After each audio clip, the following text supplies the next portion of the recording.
Hello all, it's Caitlin Bryant here. I apologize if you hear a noise in the background.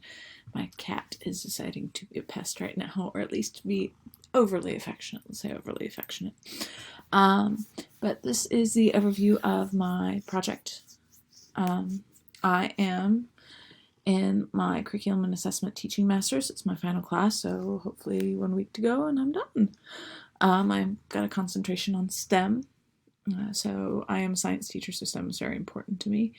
I teach at Warwick School District at the high school. I teach biology or science and chemistry virtually and in classroom. I also teach wildlife management. And I've been teaching there for almost 5 years. So the purpose of my research, I love inquiry. I think it's cool. I think it's useful. I think it's a neat way to teach students, and I really wanted to see like what the actual results of that were, because even though it's the cat, even though I love it, I wanted to make sure that it was statistically, or at least like data-wise, relevant to what I was doing, because I didn't want to do it without seeing results in either one way or the other. I wanted to see that it affected my students' learning, and I, probably biasly hoped it would be a positive effect. So I really wanted to look and that was that problem I wanted to see, is does this data actually reflect change, or is it all like in my head like, oh, this is awesome, I want this to happen. So my research question was, how does the use of inquiry-based instruction impact student learning of science concepts? So I did some background research. Again, sorry, cat. I did some background research on inquiry delivery, especially because that was going to be the most important in making sure I was doing it right to see the proper results. So I did some research, and what I found throughout my literature review were these key points. Variations, even in teachers that teach the exact same topic, there is variations to inquiry. If you have I think in my study, two physical science teachers were teaching the exact same curriculum. They had been teaching about the exact same amount of time, exact same amount of students, but even though they were both doing inquiry, they approached it in different ways, just because of, each teacher's different. We all approach and do things differently. Studies I were looking at showed increase in creativity, scores, and engagement. There was differences based on subject area, which just makes sense. It's very self-explanatory. Science is probably going to have a slightly different approach than English in terms of what sort of inquiry you're going to try and do. Experience in education can make a positive difference, especially for those trying to reflect on their teaching. I also found in my research that there's not really a difference in the age of the learner, which I thought was very awesome, that this could apply to any age group, from adults to small children. So I thought that was very useful. And I also looked into potential issues that could arise from implementing an inquiry type activity, such as, lack of engagement, distraction, things like that, and all the little cues and things that you can try to improve on that, just like passive cueing, redirections, re-emphasizing, detailing, making sure your questions are very detailed, or requesting detailed responses for them. It's things that we were taught to do as it is for the most part. So a lot of this felt very almost self-explanatory, but I don't want to say that completely, because you can't always expect that for each type of learning style. But it was very refreshing to see that these were the things found with inquiry, was things that you would expect to find. So what I did is I took a unit early in my course, because I didn't know what was going to happen with the pandemic. We were face-to-face for the most part, but I wanted to make sure that we weren't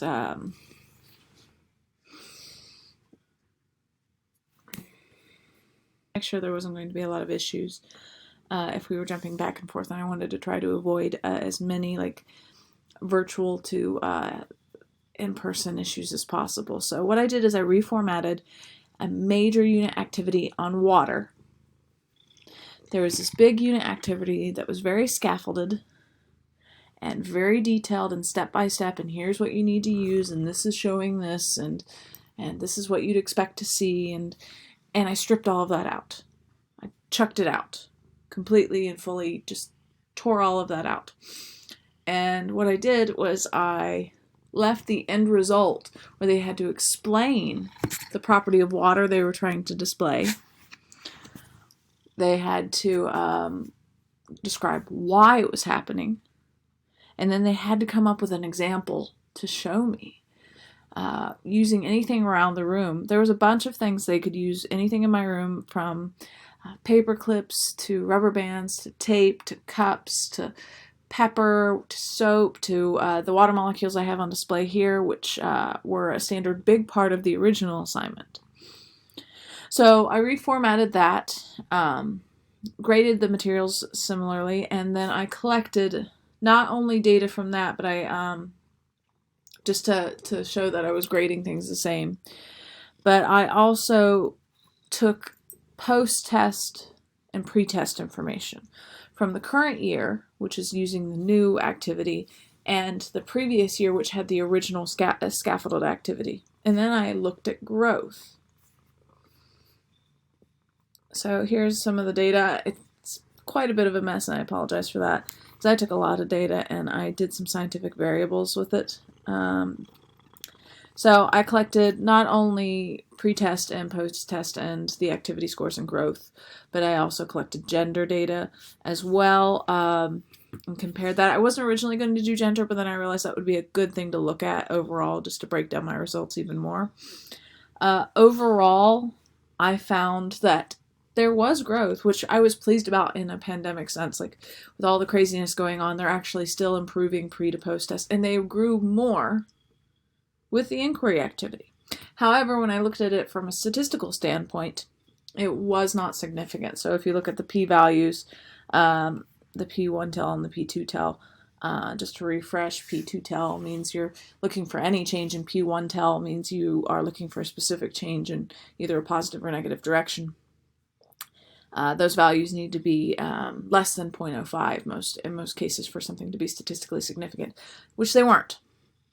I did see some interesting variations between the females from one year to the next.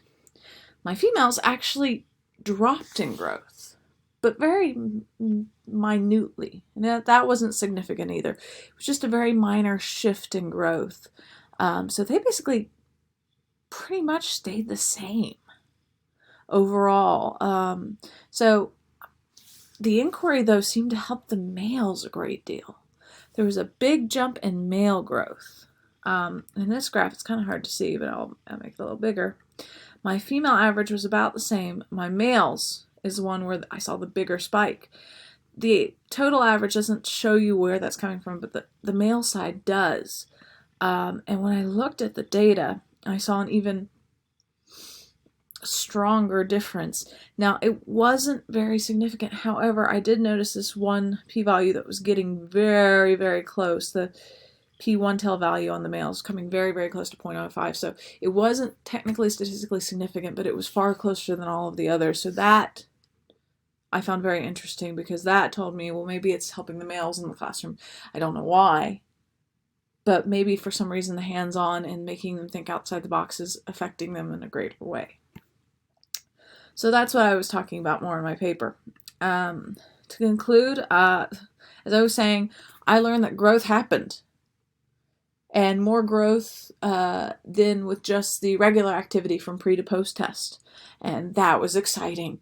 And for some reason, my girls really didn't grow, but my guys significantly grew, and I don't know why.